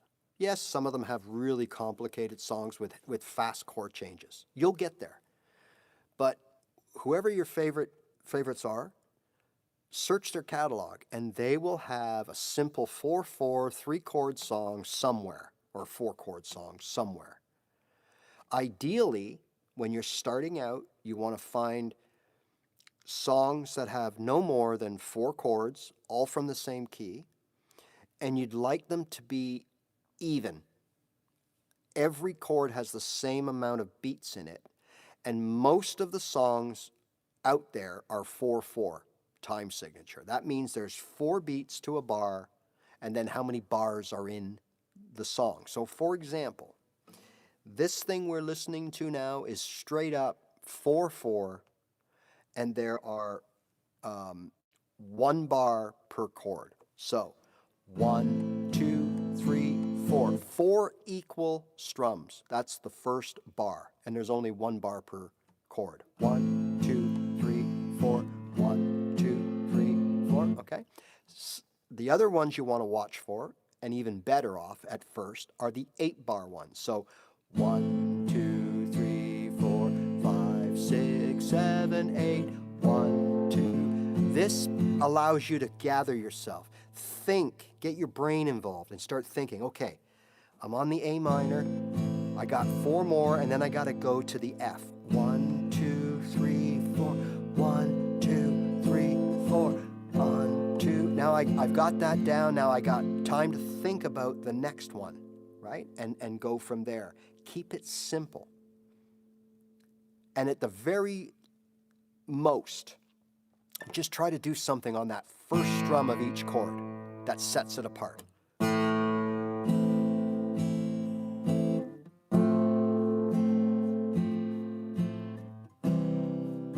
Whatever that, whatever it may be, but try to do something. That's it. And then graduate. Go down to a 4/4, meaning 4/4/4/4 instead of 8/8/8/8. Then you're going to find songs like, let's go, da da da da da da da da da da da. How does it go? Da da da da da da da da da da da da da 3 4 1 2 3 4 1 2 1 2 1 2 3 4 1 2 3 4 1 2 1 2. Okay, you got to work yourself up to that. Right? So we want to go 8/8/8/8. There's plenty of songs. I don't know. I always use a capo for this song, but I put a capo on too. I have a picture pinned to my wall, an image of you and of me, and we're laughing and loving it all. 6. Hold me now. Whoa, whoa, whoa. Warm my heart. You see the point? Just 8/8/8/8. That, right? That's it. All downs. Get into the groove. The other time signature that you probably shouldn't worry about right now, but is another, it's popular, is the 3/4. And all that means is we're going to play 3 instead of 4. Okay? So instead of 1 2 3 4 1 2 3 4, we're going to play 1 2 3 1 2 3 1 2 3 1 2 3 1 2 3 1 2 3 1 2 3 1 2 3 1 2 3. Or they might be double. So now there's we got to play 2 of those. So it would be 1 2 3 1 2 3 1 2 3 1 2 3, and you can hit the bass note 2 3 1 2 3 1 2 3 1 2. Right? You can do different things, but that's all you need to worry about. And I wouldn't even worry about the 3/4 right now. Just stick to the 4/4. Okay? So we want to go 8. If you feel that you're already there and that's kind of boring for you, perfect. Don't hang around longer than you have to. Hang around to get that 8, then get out and move it down, challenge yourself. Go to the 4. And eventually you'll be doing this. So let's take the same chord progression. 1 2 1 2 1 2 1 2 1 2 1 2 1 2 1 2 1 2 3 4 1 2 1 2 1 2 1 2 1 2 1 2 1 2 3 4. And any combination. You might be doing 1 2 1 2 1 2 3 4 1 2 1 2 1 2 3 4 1 2 1 2 1 2 3 4. Right? But that's what you want to get to.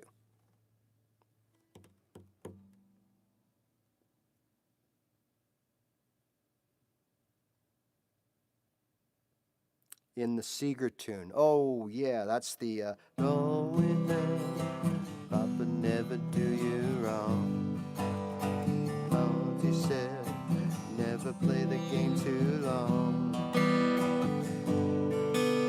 The gambler shared, oh, the gambler shared, don't it da-da-do-da. You were quicker than they thought. I can't remember. I mean, I know it has every chord in the key of C. So actually, I think on one of the shows I did way back, I actually recommended this song. Thanks for reminding me about that song. I guess I was playing it without realizing it there, but I knew it was a song. So, yeah, that song, Bob Seger, Still the Same, I guess it's called, right? I think it's called Still the Same. Um, that's a great song for you players that play in the key of C. It uses, other than the B diminished, it uses every chord in the key of C. Plus, at some point, there is a key change. So it actually changes keys, and then you have to play, whatever it is, 2 or 3 other chords that are in a different key. So it's a great exercise. But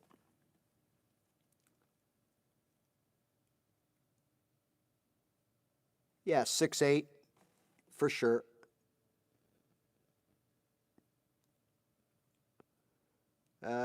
Yes.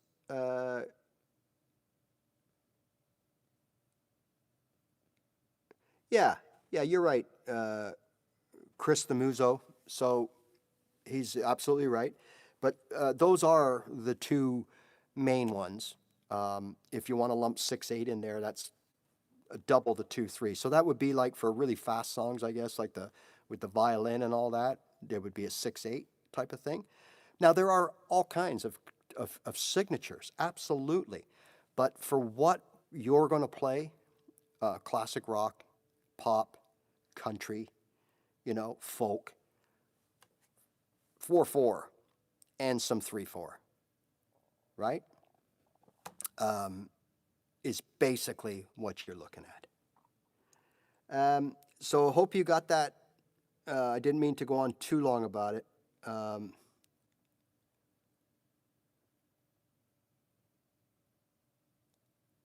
To the process of building that rhythm and groove, there isn't a one thing to do. There's a bunch of things, and it's really a system.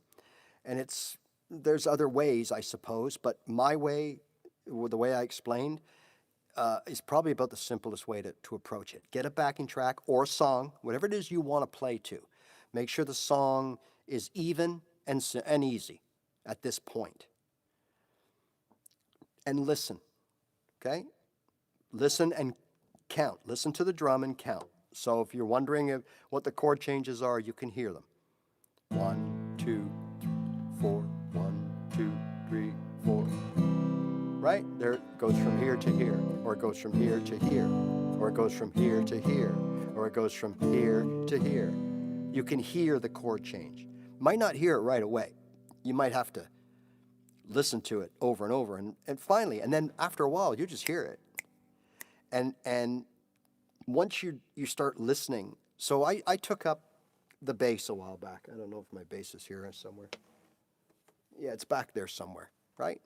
The reason I picked up a bass was I was in the process of learning my fretboard and the notes and all that.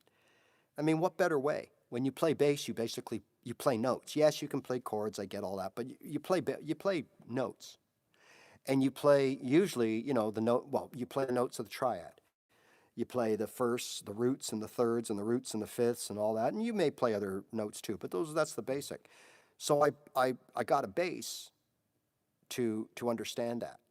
And so what I did subsequently is when I'm listening to music, which I've done since I was a kid, that we all have probably, you start keying on things. I started listening for the bass, and there's some songs, man, I never paid attention to the bass line of songs. All of a sudden, some songs I've heard, 5,000 times in my lifetime, all of a sudden I'm hearing things that I didn't hear before because I was keying on the bass, on that one instrument. It's really, really cool. So that's what I recommend you do. All right, so I think look, just to recap, I know people pop in and out of here and might have joined us late. Just to recap, this was predominantly about strumming and about keeping things simple. All of my stuff is like that. There's a large portion of repetition, and there's 2 reasons for that. One, yes, I make videos about the same topic, a few different videos of the same topic, because I try to come at it from different ways, explain it in different ways, maybe take out one element and add a new element in. because that's what it takes when you're a raw beginner and you really don't know anything. Sometimes it's like I said before, the first 12 times I watched a video, I didn't understand what to do. But the 23rd time I watched it, it clicked. And sometimes that's what it takes. Secondly, there's people on the internet flying around that have never seen me or him or her. And, you know, I could put out a video, and if you didn't see it in your cycle of doom scrolling, it's gone forever. So I might have put out a great video that would have helped you, but that day you didn't see it. You had all kinds of other stuff come up, and when mine came up, you weren't there or whatever. So I tend to do it again in a few weeks so that it catches as many people that need to understand that as possible. So today what we did, you know, I've got strumming videos on my channel. They're in the Beginner Start Here playlist, and they're in the Getting Good playlist. And a lot of what we talked about today you'll find there, right? So just to reiterate, to help take your strumming from the beginner basic mode, we can do a few things. And that was, you don't have to play every string in the chord when you strum. You can target parts of the chord. So if I'm playing a G, I could play just the bottom part of the G, which is, I know, the top of the guitar. It's very confusing. Or I could play the top of the chord, get the high treble notes, which is playing the bottom of the guitar. On every chord, C, I can play up here. I got my thumb here muting out this E string, but I can play just these three strings. I could play these three strings. I could play just the middle parts, or I could play all of them. And I'll get various voicings of a C chord, but they'll all be a C chord. Okay? Now this strategy is really best for those of you playing bar chords and having trouble getting all of those strings to ring out like that, okay? So if this bottom doesn't ring out on your bar chords and it sounds like this, which brings down the whole quality of the chord, don't play it, right? So now I can play my G and I don't play this note that never rings out, and nobody's going to know, and it's not going to affect the chord, because as I said before, when you play a chord, whether it's bar, open, or whatever, you're only playing 3 notes. And if you don't play this note, which in this case is a G, right? That note right there. If you don't play that note, you just skip it, you got a G here. You got a G here. You don't need that third G. So again, some of the things we can do is not play all of the strings to get a different kind of voicing from our chords. The other thing we can do is not strum all the strums. So we were just talking about 3/4 and 4/4. 1, 2, 3, 4. 1, 2, 3, 4. I can do this. 1, 2, 3, 4. 1, 2, 3, 4. 1, 2, 3, 4. 1, 2, 3, 4. 1, 2, 3. Let the chords ring out. Let them sing, especially on an electric guitar, right? Or especially if I'm amped up here, right? I can let that, with a little bit of reverb, let that C ring out, the D ring out. 4 men in a rock and roll band, fly at night, the morning we land. I can let the chord go. That's a very, very important. The other thing we can do is we can alternately strum and arpeggiate, right? C, C, C, C, C, C, C, C, C, C, C. Strum, strum, strum, strum, pick, pick, pick. Strum, strum, strum, strum, pick, pick, pick. Strum, strum, strum, pick, pick, pick. Strum, pick, pick. Strum, pick, pick. Strum, pick, strum, pick, strum. That's called arpeggiating. And all we're doing is playing the individual notes or strings of the chord. Okay? So those are some things that you can do right away. And the last thing we talked about was the palm muting. Okay? So that is what sort of controls everything. I can cut that off at any time. Because a lot of times when we just play everything, one chord just bleeds into another. Still sounds okay, but I use my palm to kill that chord at a certain point. It's like a kill switch and a volume switch. Because now, especially when I'm playing with a pick, I don't do it as much when I'm thumb picking, but when I'm using a pick, it can get pretty loud out there. So I just use that palm to bring everything down.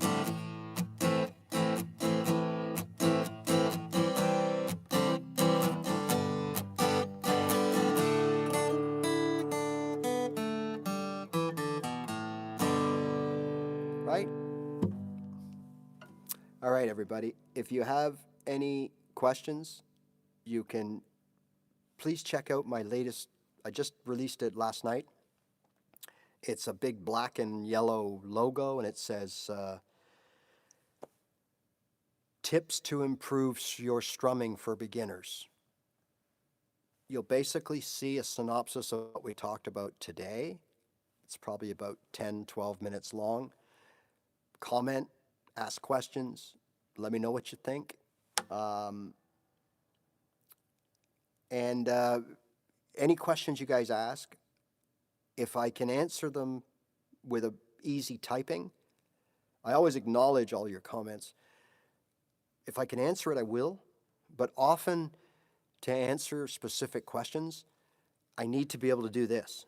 So I write down, I keep a note of the questions asked to me, and when I come on and do live, I make sure that I talk about some of the people's questions throughout the last few days or week, okay?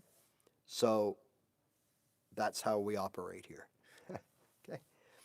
All right, so again, you're probably not as bad as you think you are. Don't think that you're completely bad, because we lose perspective when we see each other and hear ourselves every day. But I can guarantee you, if you do sound bad, there's only one reason for it, and it's your strumming, because it's all about the right hand. So go to check Getting Good playlist on my site. There's some strumming videos. It's a lot of what we talked about today. And just start, whenever you start doing something different, remember to slow it right down to the slowest possible way. Get the technique, and then you add the speed. Speed's not important. Quality is. All right, we'll see you later. Thanks for joining me. Thanks for your ongoing support. If there's anybody out there that has not yet subscribed and think that I can help you, please do so. It means a lot to small channels like this one. I often say it tells YouTube that I might be a somebody, even though I'm not, okay? Like many of you have done before, you're welcome, David, and you're welcome to send me any clips you have of you playing. But I'm going to guarantee you the feedback is going to be on your strumming, right? Keep your strumming calm, even, develop a nice touch before you add the speed. Smooth strumming, whether it's fast or slow.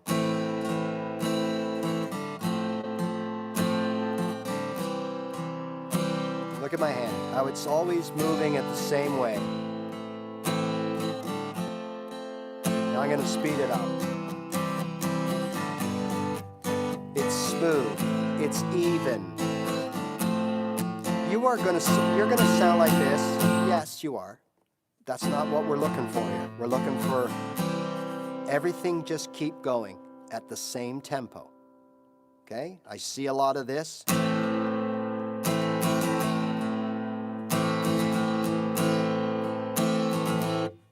That's not the way to do it. Smooth. Even.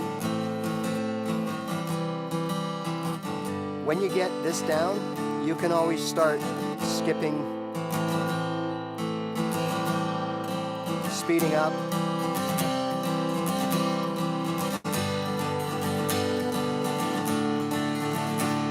But everything has to be even, Steven, right? With your strumming. All right.